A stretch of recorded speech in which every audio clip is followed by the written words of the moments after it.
Hi guys, today what we're going to be doing is we're going to be learning a little bit about stoichiometry. Stoichiometry is essentially the calculations that we do based on the reactions. So let's take a reaction like this. It's a very beautiful reaction. It's fairly simple as well. So we have aluminium metal, usually as a powder, will react with iodine, usually also ground up as a powder as well. And then it reacts to form aluminium iodide. So you're given an equation like this. What do? Well, your first step is going to be balancing. First step is going to be balancing your equation. So let's do that. We have one aluminium, so aluminium, and luckily this is a very simple reaction because all it has is aluminium and iodine. So our aluminium, we have one over here, we have one over here. Excuse me. We have two iodine over here, but three over here. Now, when you get in these sort of situations and the 2 and the 3 are only in one place for the same element, it doesn't really work all the time when you've got like carbon dioxide and water with combustion reactions where you have a 2 and a 3, but they're on opposite sides or they're in two different substances, so we can't really manipulate them that well.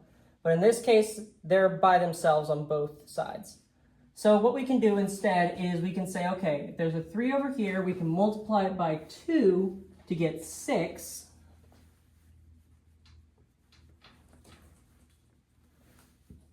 And we can come over here and say, okay, the 3 comes over here, and we get 6 as well. Now, in doing that, we didn't just change the amount of iodine we had, we also changed the amount of aluminium we had. So whereas we only had 1 over here before, now we have 2. But thankfully over here, the aluminium is by itself. And as I say, when you're by yourself, you're easy to manipulate. So that's why you travel with friends. Same thing for elements. When they're alone, they're easy to manipulate. So we have a fully balanced reaction. So that's your first step when you're dealing with any sort of stoichiometric calculations. When you're given an equation, balance it. Balance your equation. So with this first step out of the way, now let's actually get down to some numbers. Let's say we have, for our aluminium iodide, or for our aluminium and iodine, I should say, we have 2 grams of aluminium, and we have 10 grams of iodine. Now, for this first part, we're going to just talk about going from either one of these to our products. And we can do that via mole ratios, and I'll discuss that in just a second. But for right now, let's just start with the aluminium. Based on how much aluminium there is, how many grams of how many grams of aluminium iodide are we going to get from this reaction? Well, our first step is we need to get things into moles. You can't really relate things via mass. Mass is not constant among all different types of substances. Moles generally are, because moles are just an amount. So you can relate things by how much there is. So that's why we convert to moles.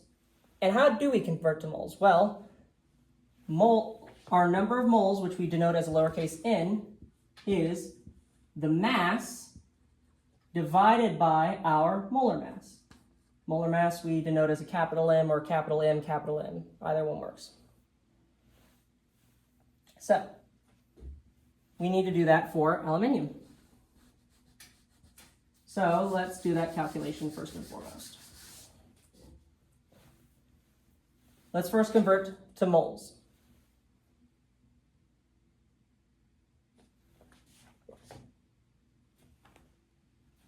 All right, so now let's set up our road. So that's going to be our first step. Before we convert anything into anything else, let's start by mapping out our trip using the mole road. So we're trying to go from here, so this is our starting point, and this is our ending point. So this is our destination. All right, so in order to get there, we first have to go through the mole road. Now, we go from grams of aluminium. Let me actually write that in there. We go from grams of aluminium, and again, I do recommend putting your units and substances. We have to go from that to moles of aluminium. And we do so by dividing by our molar mass of aluminium. Next, we have to go from moles of aluminium to moles of aluminium iodide.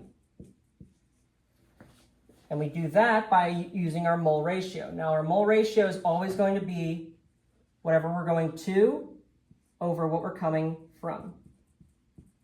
So what is our to over from? Well, we're going to aluminium iodide, which is 2, which has a coefficient of 2, I should say. And we're coming from aluminium, which also has a coefficient of 2. So 2 over 2, that's just 1. So that's actually fairly easy. And it's really nice and convenient for us. So now we are left with moles of aluminium iodide. Now we need to go to grams of aluminium iodide. And in doing so, all we have to do is if we divided by molar mass here to go from grams to moles, we do the opposite to go from moles to grams. So we're going to multiply by the molar mass of aluminium iodide. All right? So now that we have our roadmap mapped out, let's actually follow the mole road and go through. All right, so we have 2 grams of aluminium. So that's 2 grams. The molar mass of aluminium is 26.98. So we're going to divide that by 26.98 grams per mole. Now, in this case, our units will cancel and we'll be left with moles. How does that work? Well, let's say we have grams and we're going to divide it by grams over moles. When you're dividing by a fraction, if you remember from middle school or elementary school, I'm not 100% sure, when you learned about dividing fractions, I think that was middle school. We keep the first one, we flip our fraction, so that's going to be moles over grams, and we change the sign. So in this case, grams cancel. If your grams don't cancel, you'd be left with this. So say you wanted to multiply instead. Grams times grams per mole. That would give you grams squared over mole. And that unit makes absolutely no sense. And it strikes fear into the hearts of chemists. Physicists, maybe not so much, but chemists, definitely. All right. But that's just kind of the reasoning behind why we're going to divide in this case. Okay, so if you do that, you're going to be given about 0.07 moles. So that is your moles of aluminium. And again, remember, I would label, because then that helps you keep track of substances. So that is moles of aluminium. Now we need to go from moles of aluminium to moles of aluminium iodide. In order to do that, we multiply, in this case. You're always going to multiply by your mole ratio, which is your 2 over from. And then in this case, it's just 1. So we're just going to go straight there by putting it as 0.07 moles of aluminium iodide. And then we have to go from moles of aluminium iodide to grams of aluminium iodide. And in that case, we have to multiply. Now, the molar mass of aluminium iodide, our molar mass for aluminium iodide is 407.68 grams per mole. So it's going to be 407.68 grams per mole. And again, our units will cancel in this case because we have moles times grams per mole. If you did that, your mole values would cancel and you'd be left with grams. So that's how you can kind of double check to see which one you have to do. Do you have to multiply or divide? Whoops. All right.